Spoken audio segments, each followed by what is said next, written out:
This is Your Life, episode number 10. This is your life. Are you who you wanna be? Hello and welcome to another episode of This Is Your Life. My name is Michael Hyatt, and this is the podcast dedicated to intentional leadership. My goal is to help you live with more passion, work with greater focus, and lead with extraordinary influence. Last week on this podcast, we talked about work-life balance, or as I reframed it in that episode, priority management. And evidently, this is a problem for a lot of people because I got more response to that podcast, more downloads, more engagement around that podcast than anything I've done in the first 9 episodes. And this weekend, I'd like to press it a little bit further and kind of pick up where we left off and make this really practical about how to create more margin in your life. Specifically, I want to talk about how to shave 10 hours off your work week. Now, I wrote a blog post on that same topic and with that same title a couple of years ago, and it proved to be, at the time, the most popular blog post that I'd ever written. And in fact, it led to several speaking engagements, and I've spoken around the country as recently as 2 weeks ago. I've given this same talk to the Department of the Navy, a lot of banking organizations and real estate organizations and others about this topic because everyone faces this challenge of getting more margin to do the things that matter the most. Life just seems to be coming at us faster than we can process it. In fact, when I speak on this topic, I show this really, really cute clip from I Love Lucy. It's called Let Her Roll. But in this episode, Lucy and Ethel have got this factory job, and evidently they haven't been doing too well because the supervisor is threatening to fire them and giving them kind of a last chance to be able to wrap these chocolates that are coming off the conveyor belt and packaging them as they come off the conveyor belt, and their challenge is to keep up with it. Well, at first, the conveyor belt is pretty slow. It's a pretty manageable job. And so they even say to one another, hey, this isn't too bad. But then the supervisor comes in to check on them, and she says, hey, you guys are doing great. Speed her up. And so the conveyor belt doubles in speed. And now the chocolates are flying down that conveyor belt, and Lucy and Ethel can't keep up. And so they begin stuffing the chocolates in their shirts and in their hats and any place else they can, in their mouths. And then the supervisor comes in and thinks they're still doing a terrific job, so asks them to speed it up again. And isn't it just like that in life? I mean, you do a great job at work, and how do you get rewarded? You get even more responsibility. You get more work, and so it goes. And for most of us, it feels like life is a conveyor belt. And I've been feeling this way, frankly, in my own life. My new book just came out, which I'll tell you about at the end of the program. So that's requiring a lot of extra work. I've got my 4th daughter who's about to get married. She's getting married at the end of May. And so that's requiring some extra effort and some extra work, mostly on Gail's part, but by proxy, it also impacts me. But so I'm having to apply this same stuff. I'm having to take what I learned in the past and apply it to myself again. And it's like I said last week, work-life balance is not a problem to solve, and it's certainly not one you're going to get solved and then never have to address again. Instead, it's a tension that you have to manage. It's something that, at least for me, I have to keep revisiting. Fortunately, I know some of the strategies and I know where to go, but it's something I have to keep applying. And so I'm just going to preach to myself here in the rest of this podcast, and you could listen in if you want. But I think these strategies will be helpful to you. I'm hoping that they're going to be helpful to me as I kind of retool and try to carve out, again, some margin in my own life. So here are the 7 strategies that I want to share with you. Number 1, limit your time online. How often we get caught just engaged in mindless surfing, where you're reading a blog post or you're reading a news article on the web and you see an interesting link or some software that you want to try and you click on that. And pretty soon you're lost. It's like going down a rabbit hole. You're lost 7 levels deep and you don't even know how you got there. You don't even know where you started or how you ended up there.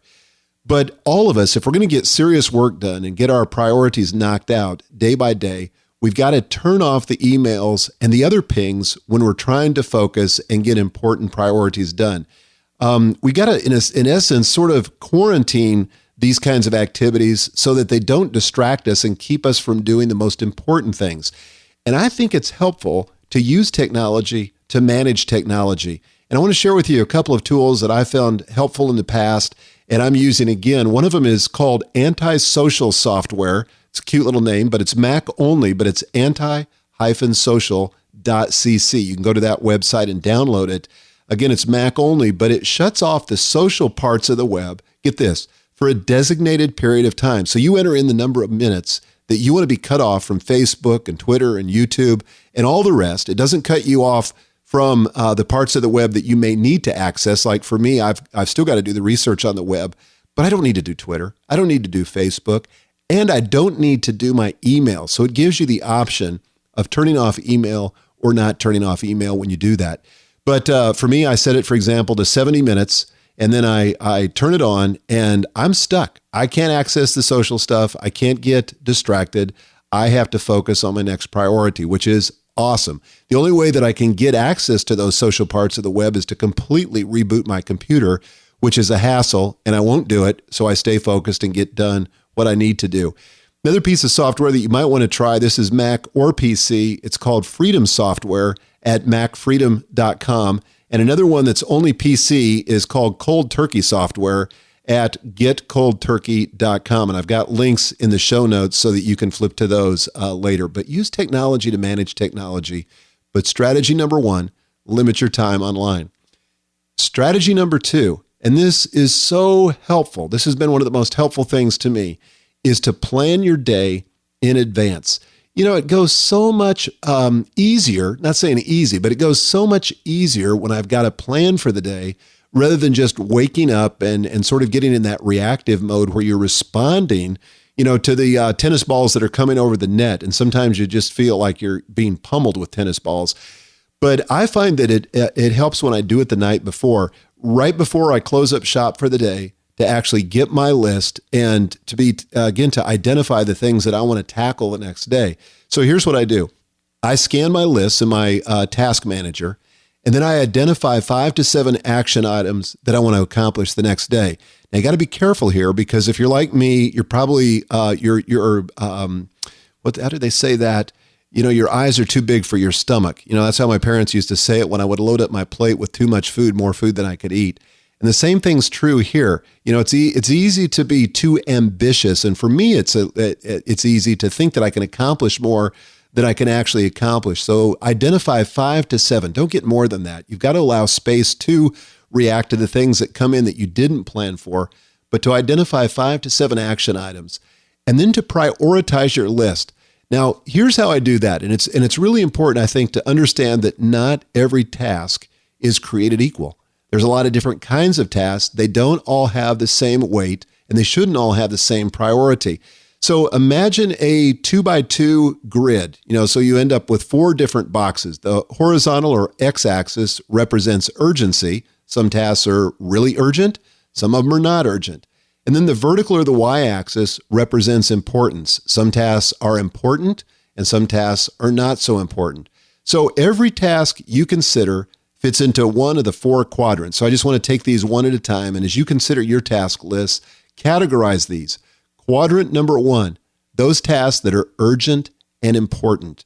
This is, let me give you some examples, like the nurse calls from school and says your child is sick, or your boss tells you to stop what you're doing and work on, you know, a certain project. And if you value your boss and if you value your job, you're going to stop and do that because not only is it urgent, but it's important. At least it's important to your boss and therefore should be important to you.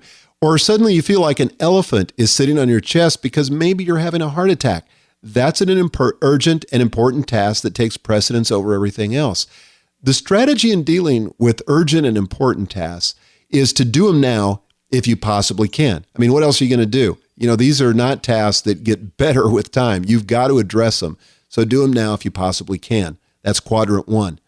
Quadrant 2, and these are so important. These are the important but not urgent tasks. These are like, working on the annual budget, working on next year's budget, or getting your annual physical, or going out for a walk or a run in the morning, or taking your spouse or one of your children to dinner and spending quality time with them.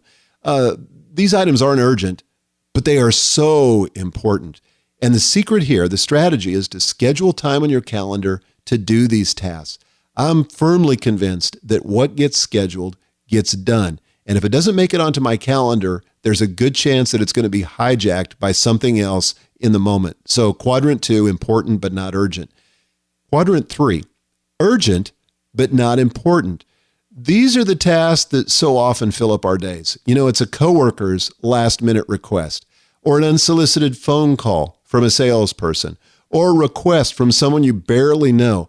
The strategy here is to politely decline or to delegate these tasks to someone whose job it is to address these tasks. But if they're not your tasks, if they're merely urgent but not important, you've got to get them off your list if you're going to have any chance of building margin into your life. Then we come to quadrant 4. And I would like to think that these don't fill up my day, but often they do. They're neither urgent nor important. Examples of this would be like checking your Facebook account or your Twitter account, or reading the newspaper, or just surfing the internet. The strategy here is stop doing the tasks. Become more intentional. Look, I'm all for social media. I've just written a book that in large part deals with social media, so I'm not opposed to it at all.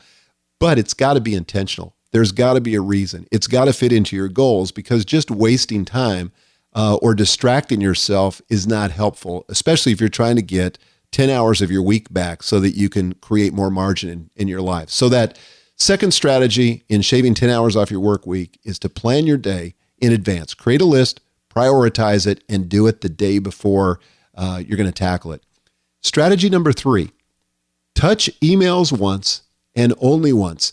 Your goal should be inbox 0 every day. Now, honestly, I don't do it every day. I do it almost every day, and I always keep my emails under 100. But I've met people that have got thousands of emails in their inbox, hundreds of them sometimes more than 1,000 that are unread. This is not helpful. It's not going to be helpful to your career. It's not going to be helpful to you building your own brand and your reputation. You've got to find a way to deal with your inbox. And the key is not to get bogged down, to keep moving, to deal with each email message once and only once. And the way you do this is to start by asking, is this email actionable? Is it actionable? Does somebody expect me to do something with this email? Or is it asking me to do something? If no, there are 2 possibilities. If yes, there are 3 possibilities. So let me cover these. If the answer is no to the question, is this email actionable? Then you've got 2 options. You can either delete it. Yes, there is a delete key. And my own philosophy is that if it's really important, somebody else somewhere in the world has got a copy. The second thing you can do with it, if the answer is no to the question, is this email actionable, is you can file it. And when in doubt, file it, because you can always get back to it, and it really doesn't take up a lot of space. And particularly with all the space that's made available to us in systems like Gmail today, which is where I have all my email accounts, I just go ahead and file it. But here's what's important. I use one and only one folder. It's called processed email. And the reason I do this is because it really keeps me from procrastinating. If you have to make the decision about where am I going to file this, like this is about project X from client Y. Do I file it in project X or do I file it under client Y? Or what if it's about 2 projects? Do I make a copy and put a copy in each folder? It can become very complex very quickly. So instead of that, I just put it all in one folder, and then I let the system, the software system, do the searching when I need to find that message. And I promise you, I can get back to almost any message in a matter of seconds. It takes less time than me having to remember what folder that I filed it in. So if the answer to the question is no, is this email actionable, then there's 2 responses, delete it or file it. If the answer to the question is yes, you've got 3 options. You can do it. And here's where I use David Allen's 2-minute rule. And David Allen is the author of Getting Things Done, a great book, which you must read if you haven't read it. But just go ahead and do it if you can do it in less than 2 minutes. I mean, why take the time to put it on your task list? And, you run the risk of it getting lost, or you're not getting back to it, or you're not being as responsive as you'd like to be. So just go ahead and do it. The second option is to defer it. It may need to get done, but it doesn't need to get done now. So go ahead and put it on your calendar, create a reminder, something, but defer the action till a later time. But get it out of your email inbox, by the way, and put it in processed email once you've got it on a calendar or a task list. Number 3 is delegate it. This is the third option, just to delegate it. You're not the best person. And by the way, here I am preaching to myself. You're not always the best person to handle every task. You've probably got other people, if they don't work for you and they're competent, they may be colleagues. This is their designated responsibility, or maybe just their joy. You may not enjoy it, and so you think, well, nobody would like doing it, but there are people in every possible kind of work who enjoy doing that work and are better equipped to deal with it. So just delegate it. So that's the third strategy. Touch emails once and only once. Fourth strategy, triage your calendar. Well, what do I mean by that? I mean, you've got to go into your calendar, and I've got to do this myself right now, where I go in and I clear out all that stuff that when I scheduled it, it seemed important, but now that I'm right on it, I realize this is not that important. And this really comes from a battlefield metaphor where medics would go into a situation and they would see that there are people who are dying, who no matter what they do, they can't save. Then there are people who are going to get better and survive no matter what they do. So those are people to be left alone. The people where they can really make a difference are the people, if they get medical attention, will survive. And in a battlefield situation, that's where the medics focus their attention. Well, the same thing on your calendar. You know, there are some issues, some calendared events that whether you go or don't go, it's not going to make a difference. So where can you add value? A couple things you can do here is cancel standing meetings that no longer add value. You know what I'm talking about. It's those meetings that sounded good when you put them on your calendar. You thought this would be great to have this regular meeting, but it's kind of outlived its usefulness.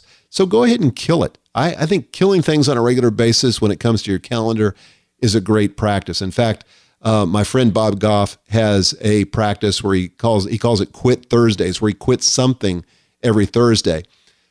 Challenge meetings others have scheduled if you no longer believe they add value. You know, this takes some grace. It may take some courage, particularly to your boss, but sometimes you have to speak the unspeakable, to ask the question that nobody else is willing to ask, but everybody is kind of in agreement on, that the meeting doesn't add value. This is, I think, a prerequisite to and a mark of leadership if you can be courageous to just say, again, graciously, I wonder if this meeting's outlived its usefulness. Could we go ahead and cancel it? Consider or suggest alternatives to meetings. A meeting is not always the best option for dealing with a situation. I'll tell you something, this happens in corporate America. I've seen it up close and personal, where people are they don't have the courage to make the decision on their own. So rather than make the tough call, make the decision they need to make, they call a meeting and they try to diffuse the responsibility so that they don't have to make the tough call. If you sense that that's happening, either with the people that report to you or even with your colleagues, you need to challenge it. Final thing I would say here is be fully present in the meetings you do attend so that you add value. This is a really important practice. Don't be looking at your smartphone. Don't be looking at your computer. This is one of the things that makes meetings drag on and on, is because the people who are in attendance aren't really there. You know, you've been in those meetings. I've been in them too. So that's the fourth strategy, is to triage your calendar. Fifth strategy, schedule time in the alone zone. Now, the alone zone is a phrase that was coined by Jason Fried and Keith Hansen in their excellent book, Rework. And I've got a link to it in the show notes. But if you haven't read this book, you will really enjoy it. I mean, it really challenges the sacred cows in corporate America and in the way that we do work. And I found it immensely refreshing. But one of the things they talk about is actually putting on your calendar appointments with yourself. And if possible, this should be daily. Can't always happen daily. But this has a couple of advantages. For one thing, it shows this time is busy when others in your organization check your availability. The other thing that it does, the other advantage, is that it gives you a ready-made excuse when someone makes a meeting request. And then you can practice the 10 magic words. Quote, I'm sorry, but I have another commitment at that time. I love using that phrase, and it's true. You do have a commitment. You've either got a commitment to a project, you've got a commitment to yourself, you've got a commitment to a higher priority, and you can legitimately say, I'm sorry, but I have another commitment at that time. And what does the other people do? What does the other person do? They try to find another time to meet with you because that time is already committed. So the fifth strategy is to schedule time in the alone zone. Sixth strategy, and this has been particularly helpful to me this year as I've launched out on my own and kind of rebuilt this second career for myself, is to use batch processing. Use batch processing. Now, what do I mean by that? Well, batch processing is the grouping of similar tasks that require similar resources and doing them sequentially one after another. The whole notion of multitasking is a myth. Study after study has shown that multitasking decreases productivity and dramatically drains you of creativity. There was an article that I read recently by Peter Bregman in the Harvard Business Review. It was called How and Why to Stop Multitasking. And I've got a link in the show notes so you can go read it later. But basically, he notes that our productivity goes down by 40% when we attempt to focus on several things at once. Let me say that again. Our productivity goes down by 40% when we attempt to focus on several things at once. And he notes that we're not really multitasking. Instead, we're rapidly switching from one task to another and interrupting our workflow or our productivity. So instead, we need to focus by batching. And here's one way to do it is to think back over your typical work week, identify those categories of similar activities like phone calls or meetings or sales calls, or in my case, writing or prep time.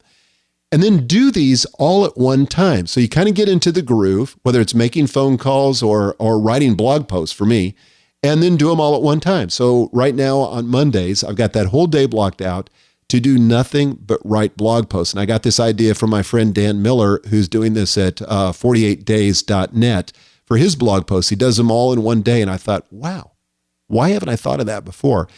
I also only take meetings on Tuesday, Wednesday, and Thursday afternoons because I don't want meetings interrupting the rest of my workflow during the rest of the week. So I kind of quarantine them all into these blocks on these 3 afternoons, Tuesdays, Wednesdays, and Thursdays.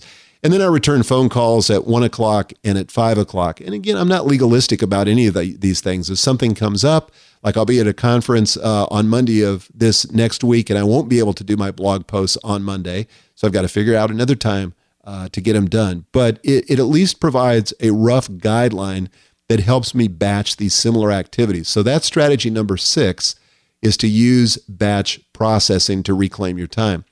Number 7, and honestly, this is probably the biggest time saver of all. This will shave hours off your month and probably hours off your week if you practice it. And that's to use email templates to say no. Listen, Andy Stanley said this, and I think it really resonated with me, and it's this: the more successful you become, the more inaccessible you must be. Let me say it again. The more successful you become, the more inaccessible you must be. Now, what do I mean by that? I mean that as you become successful, there are going to be more and more demands, and you cannot give the same attention. You cannot have the same availability that you used to have. There's just not enough hours in the day. And if you're like me, you have difficulty saying no. I'm basically a people pleaser. I hate to say no to people. I like to comply with their requests. I like to be helpful if I possibly can. So I realized that this was a problem a couple of years ago, and I had to figure out a way to say no in a way that honored the person making the request and yet kept me free to work on what matters most.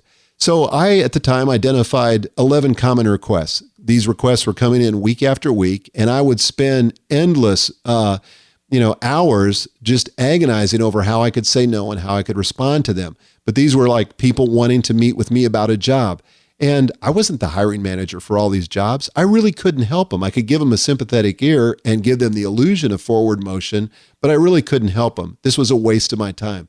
Or unpublished authors wanting me to read their book proposal. I mean, that can eat up, as a publisher, hours of your time as well. It's somebody's job, but it wasn't my job as the publisher, and certainly not as the CEO of Thomas Nelson. Then business people wanting to pick my brain. That was always challenging too, because again, I wanted to be helpful. I didn't want to say no. Or vendors requesting an appointment to pitch their product. So here's what I did. I thought of I came up with a very thoughtful, canned response in each case where I was gracious. I didn't make them feel badly for asking the question, but I definitively said no to their request, which freed me up again to stay focused on the things that matter most. So I wrote out this canned response to each of these 11 common requests. And then I saved each response as an email signature, which I could invoke at will. Now, you may think that the email signature in your email program is just for putting a bona fide signature at the end of your email. Did you know that you could put almost any boilerplate text in one of those signatures and name it accordingly? So I've got one, for example, that says response to someone requesting a job. And I just pull out that template.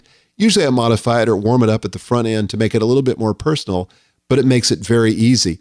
And now Tricia, my assistant, has all these templates. In fact, we've grown these templates to now where we have about over 20 of them, I think.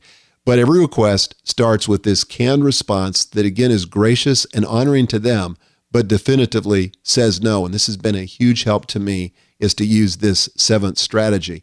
So 7 strategies. My premise is that you can get 10 hours of your week back if you use these consistently. And what if I'm only half right? What if it's only 5 hours a week? What could you do with your life if you had more margin? What kind of progress could you make on those quadrant 2 categories that are important but not urgent? I think you could make all kinds of progress. I know I can, so I'm going to take my own medicine and go back through and shave 10 hours out of my work week. So here's the question that I've got for this week, and I hope that you'll respond on the show notes. I've got a place for comments there back at my blog at michaelhyatt.com. But the question for this week is, what are the tips do you have for finding more margin in your life? Let's crowdsource this. I'd like to learn from you. My readers would like to learn from you. My listeners would like to learn from you. So if you've got some tips for finding more margin in your life, please share them in the comment section of the post where you found this podcast. So with that, let's transition to some listener questions. I've got 4 that have come in this week. The first one is from Jane Graham, who's calling from West Michigan. Jane? Hi, Michael. My name is Jane Graham. I'm calling from West Michigan. And I have a question about my husband's job. He is a public high school principal. And aside from helping to guide a staff of 85 teachers and 1,500 students, he also has after-school responsibilities such as attending athletic events, school dances, open houses, parent-teacher conferences, all of those things. And it just seems like he cannot get away from his job. And as you mentioned in last week's podcast, there are certain things that worry me about that. I'm just wondering how he can shave 10 hours off his work week, given the nature of his job. I'd love to hear your suggestions. Thanks. Jane, this is a great question, and it's one that I struggle with, and a lot of people who have worked for me in the past have struggled with. And I think one of the things you have to do, and your husband has to do, is to acknowledge that he's a finite resource. His time is not unlimited.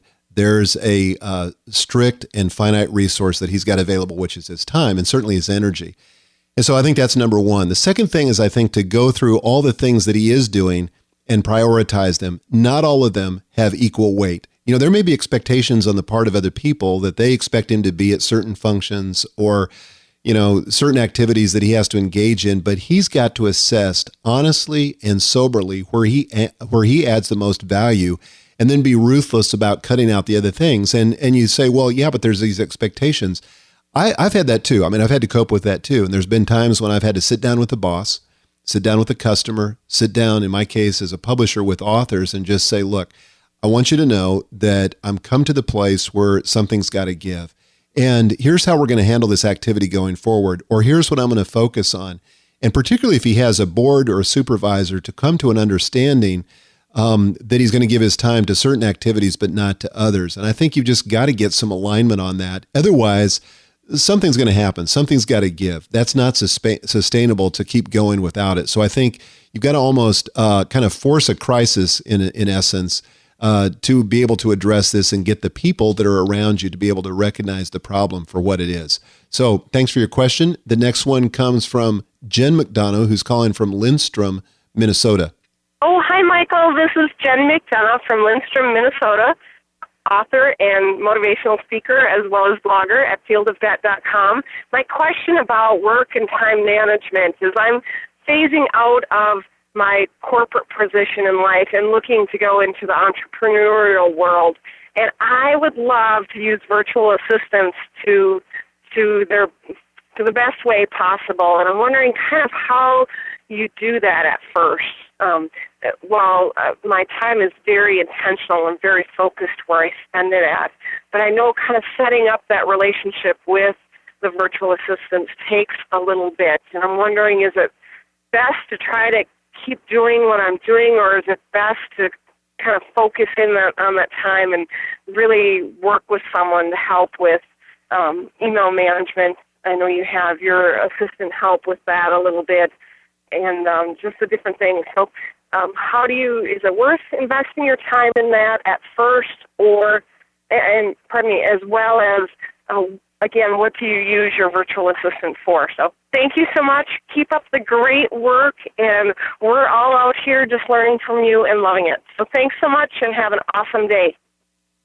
Thanks, Jen. Thanks for calling. And by the way, Jen left another message where she gave me some great critique on my last podcast and some ideas about putting the announcements at the end of the show, which I've done. So, Jen, thank you for that input. Very helpful to me.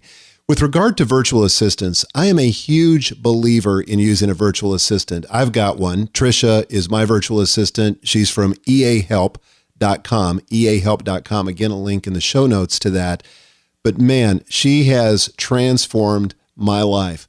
And she does everything. I mean, she books my travel. She handles my calendar. She screens all my email. She screens all my phone calls. It feels like she's working 24/7 for me. I mean, she's that extraordinary, and I know she's not. I just use her 15 hours a week, but that's sufficient for me right now. But I think if you're going to go to that next level, you've got to figure out what are the things that you and only you can do, and you've got to get some help. And a virtual assistant is a great way to do that because you don't have to take on a full-time team member. You can usually get a virtual assistant in blocks of time and use them more as your demands increase. So yeah, I would absolutely get started. And the great thing about it is that on the EA Help website, and I'm sure this is true for other companies, they help you make the best use of their virtual assistant. So it's a training program in essence on delegation, and something I never received in the corporate world. So I feel like I'm a better manager just since I started with Trisha, because she's trained me, and the company that I use, that she uses, has trained me as well. So that's been very helpful. The next voicemail message came from Kurt Feldner in Columbus, Ohio. Take it away, Kurt. Hello, Michael. This is Kurt Feldner from Columbus, Ohio. I have a question for you, and it is in regard to your subject of how to shave 10 hours off your work week. What I'm wondering is if you would be able to address any possibility of crowdsourcing with regard to any responsibilities or duties during a typical week, and perhaps how that might be able to save some time off of the normal work week. Thank you very much. Have a great day. Thanks, Kurt. I do believe in crowdsourcing. I think it can be really helpful. I've only used it in a couple of limited situations, and hopefully some other people will have some ideas that they can share in the comments in the show notes. But I've used it, for example, when I'm doing research on a writing project, is I'll Twitter out a question and then wait for the responses to come in. The thing I like about that is that it's a more personalized form of search than just going to Google and hope you come up with, the right articles or the right research as you're writing. So I think I've got some really smart people following me, and they can be very helpful in situations like that. I've also used crowdsourcing when I'm trying to make a decision, like on a book jacket cover or on a logo design or something where I just would like to have some of the people that follow me, some of the people that I consider my customers, part of my tribe, have a look at it and give me their input. That's been hugely helpful as well. There's probably a lot of things that I haven't explored, but those are a couple that I've used. And again, they've been helpful. I hope to do more of this in the future. So Kurt, thank you for your question. The last question came in from Lisa Barnes. Lisa? Hi, Michael. My name is Lisa Barnes, and you can find me over at successrefresh.com. I love this question or this topic about how to shave 10 hours off your work week. I own my own business and have been self-employed since 2006. And one of the things I've tried to do is bring in different consultants to help me in my efforts of shaving 10 hours off my work week. However, I find that I'm still eating up that time telling them what to do.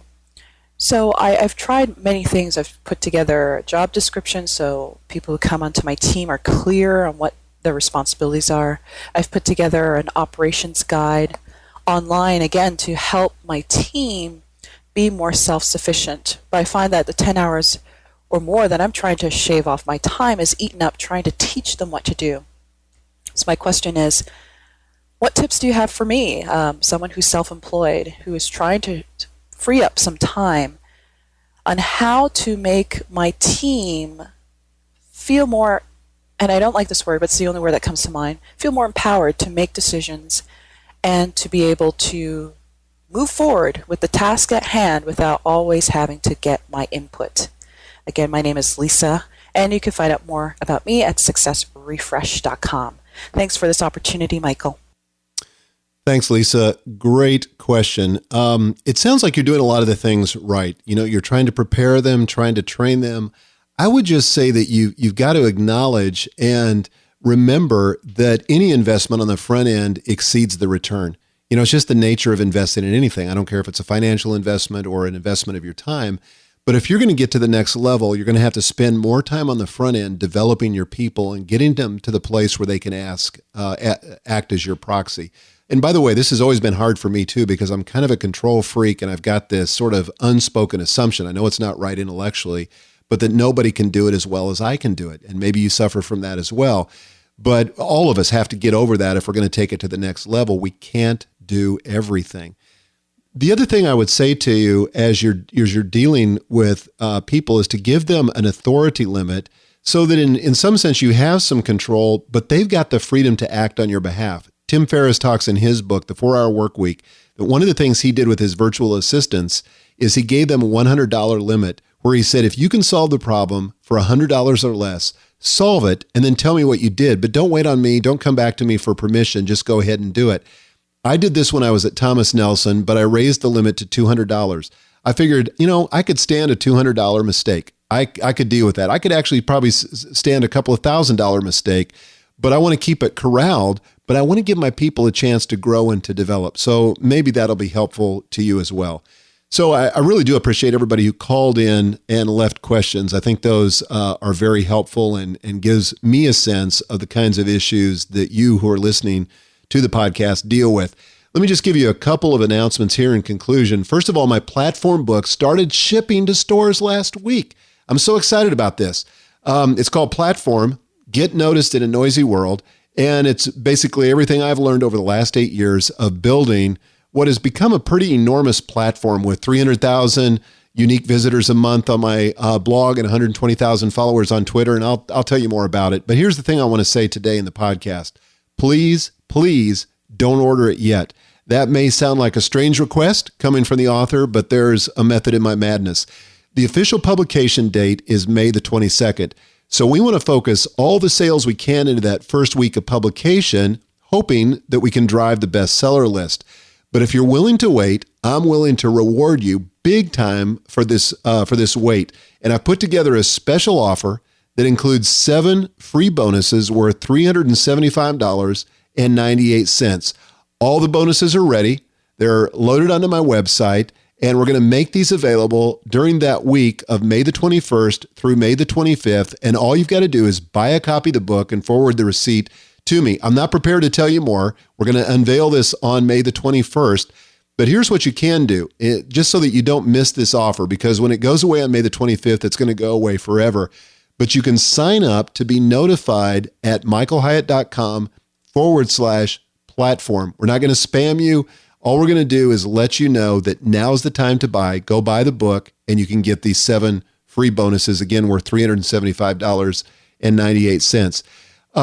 Next week, I'm going to be speaking at Catalyst Dallas, which is going to be on May the 9th through the 11th. The theme for this year is Be Present.